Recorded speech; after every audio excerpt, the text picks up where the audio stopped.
I noticed I did not record an intro to the video that you're about to see. I am heading to work. It is 6:53 a.m. Hope you enjoy. See you soon. Don't forget to subscribe. I have more videos on the way. Well, these plants have been here since 2023. I'm looking down because I have a list of when I purchased these plants, and that would be the Snow Queen. I bought her back in November 2023, and I bought her as a 3-leaf cutting. So it had 2 nodes and 3 leaves. She is right here.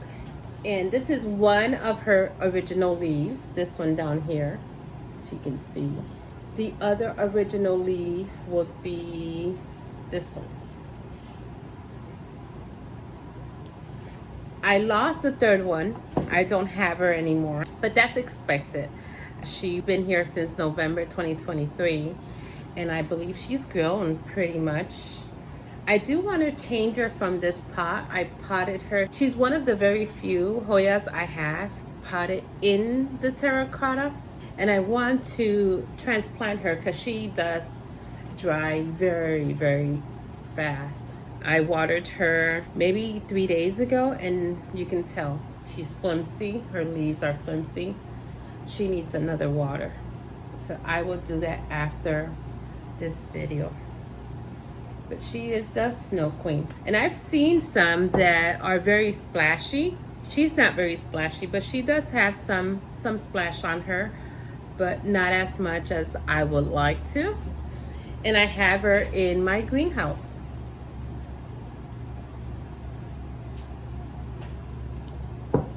The next one that was purchased in 2023 is the Dysantha, and she is huge.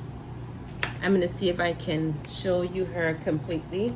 I have to back up. This is her right here.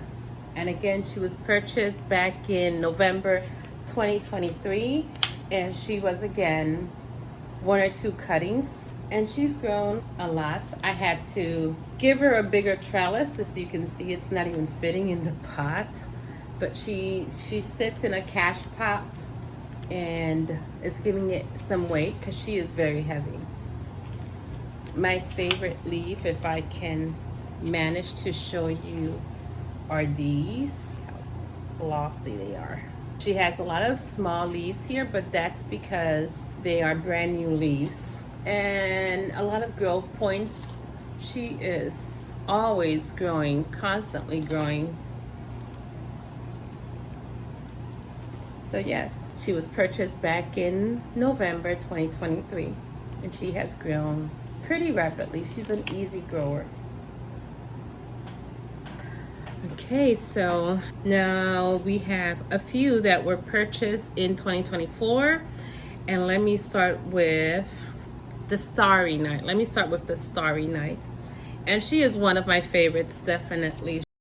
And this is her. Look at those huge leaves. These 2 leaves were the ones I purchased her with, and she has been popping out leaves constantly. She's loving the grow lights. No, I'm sorry, she's not in my living room. She's in the greenhouse as well. And I had to untangle her today. She was caught with 3 other plants, but there she is, the Starry Night. I'm not sure if I will get more of these large leaves, but I prefer not because I have too many large Hoyas, and I don't want them to overgrow my space too quickly. So I don't want them to be as big as those on the bottom. My next plant will be the Pandorata. Where is she? There she is. And the Pandorata is just very similar to the Bella. She just grows everywhere, and the Comengiana too. I decided to trellis her to keep her contained because she lives in my bedroom, and she was taking a lot of space. Therefore, I had to add a trellis to her. And she does have several peduncles, Let me see if I can show you one of those peduncles. They're very tiny. You see that down there? You probably might not be able to see that. But she has 1, 2, 3, 4. She has 4 peduncles, but has not flowered yet. But she is bushy, she's growing. There is a new growth point down here, if you can see that. Another one, thought I saw another growth point.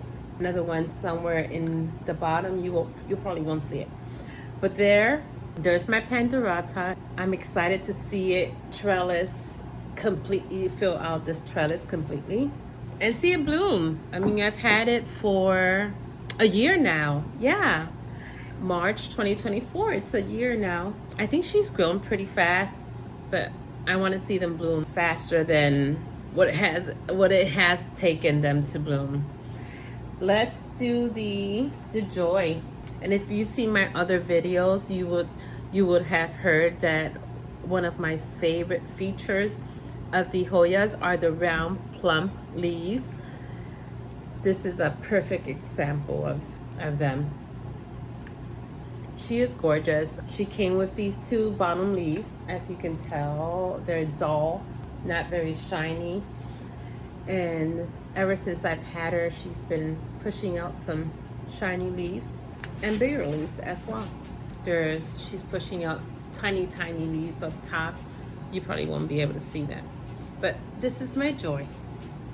And she does bring me a lot of joy. And I know you probably heard that many times. My next plant will be this one I don't have a date. I forgot to write the date of when I purchased her. But she is the RMH014-01. That's a mouthful right there. And look at this fantastic leaf right there. Isn't that beautiful? Isn't that amazing? You know, I have about 400 Hoyas, and every time I look at one, there is something that always attracts me or amazes me.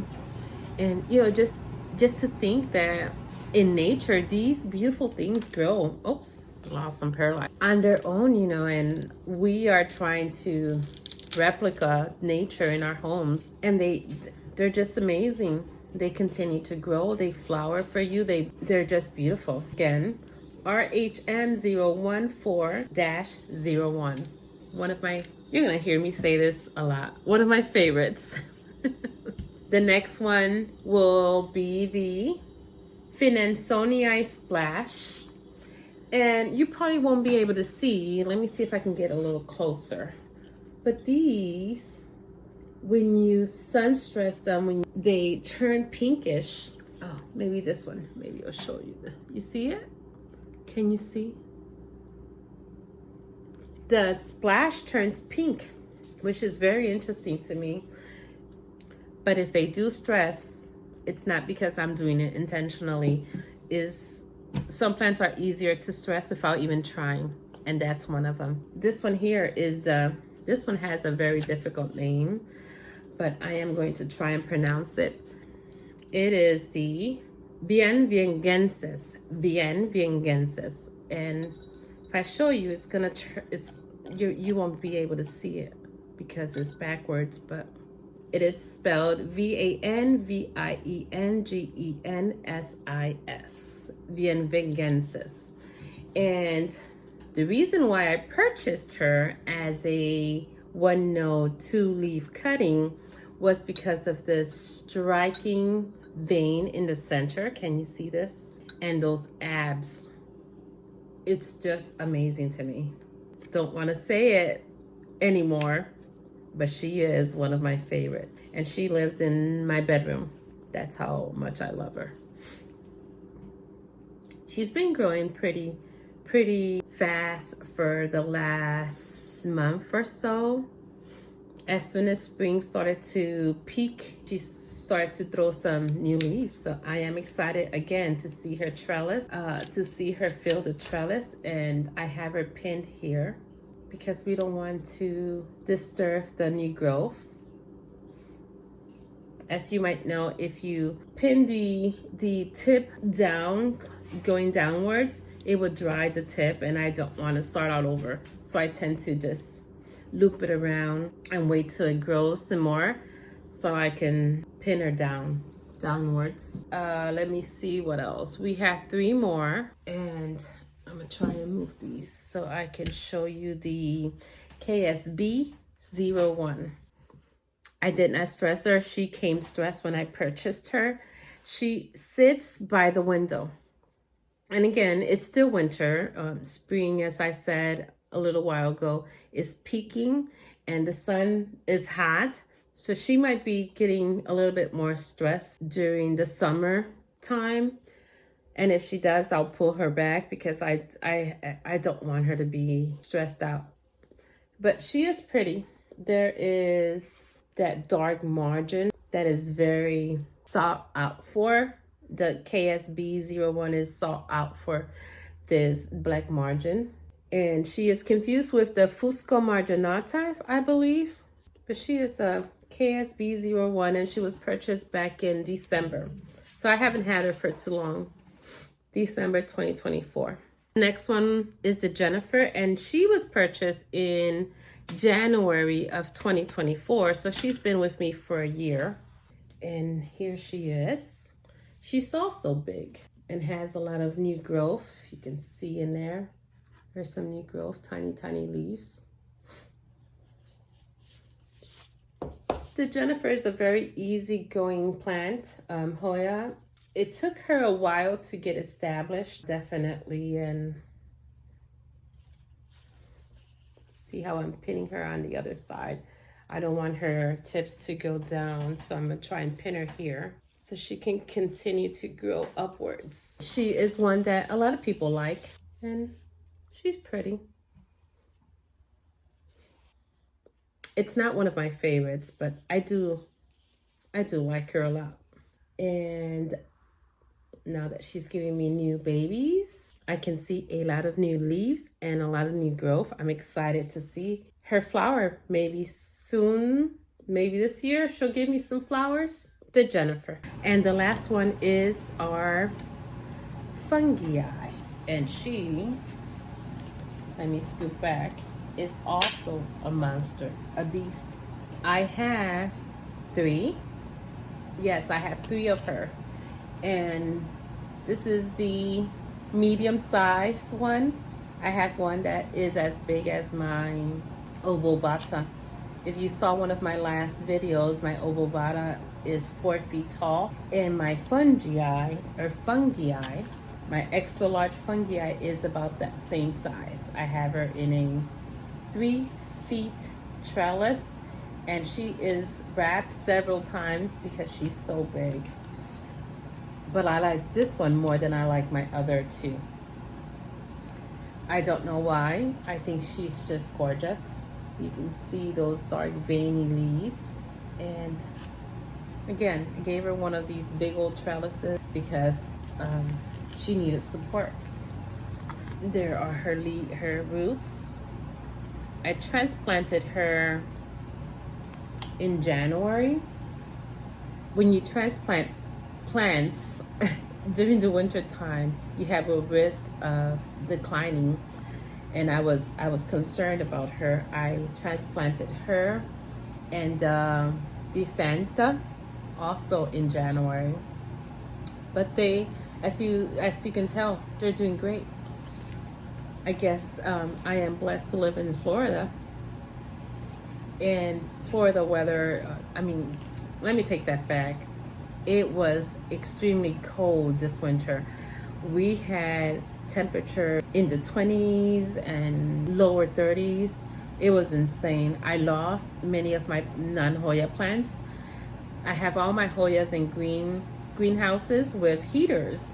My other 2 greenhouses did not have heaters, and unfortunately I lost a lot. Like, I would say like 90% of my non-Hoya plants that were outside. But the fungi is doing great, and all my Hoyas are doing fantastically. Well, this is the end of the video. I would like to say thank you for stopping by. Don't forget to like, subscribe, and comment. That would really help me get my videos out there to all my planty lovers. And again, have a blessed day. I will see you soon. Thank you. Have a great day and a blessed one.